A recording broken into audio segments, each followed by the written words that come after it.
அடுத்தானா மோசமான ஒரு தொழில் எது? இந்த போதை வஸ்துக்களை விற்கிறதுங்கிறது. அதை வித்து மக்களை குடிக்க வச்சு அதுல சம்பாதிச்சு ஆட்சி நடத்துறதுனா என்னப்பா ஆட்சி? புரியுதா? மதுக்கடைகளை நீங்க புரிஞ்சுக்கணும். மதுக்கடைகளை ஒழிக்கணும் அப்படின்னா இன்னைக்கு நான் அந்த வித்தை விதைக்கிறேன். நானும் நீங்க இறங்குனீங்க, எல்லாரும் இறங்குனீங்க, எல்லாரும் ஒண்ணு கூடுறீங்கன்னா வாரேன். நாம நினைச்சு எதுக்கெல்லாமோ போராட்டம் பண்ணோம். ஜல்லிக்கட்டுக்கு போராட்டம் பண்ணோம். நம்ம பாரம்பரியத்தை மீட்டெடுக்கணும் போராட்டம் பண்ணோம். அதே மாதிரி நம்ம சமுதாயத்துக்காக நம்ம போராடணும். நம்ம எல்லாரும் சேர்ந்து ஒன்னா சேர்ந்து அழிச்சே ஆகணும்டா. தமிழ்நாட்டுல போதை இருக்கவே கூடாது.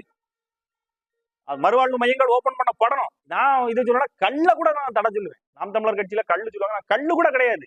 அது போதை மனுஷனுக்கு மூளையை மழுங்கடிக்கிற கல்லு கூட வேண்டாம். கல்லு என்னது உடம்புக்கு நல்லது. அதுவும் போதை தான் வேண்டாம். ஏன்னா என் ஐயன் அன்னைக்கே சொல்லுவாரு, கல்லுண்ணாமைன்னு அதுக்கு தனியா வச்சிருக்காரு. அவர் என்ன சாராயம் உண்ணாமைன்னா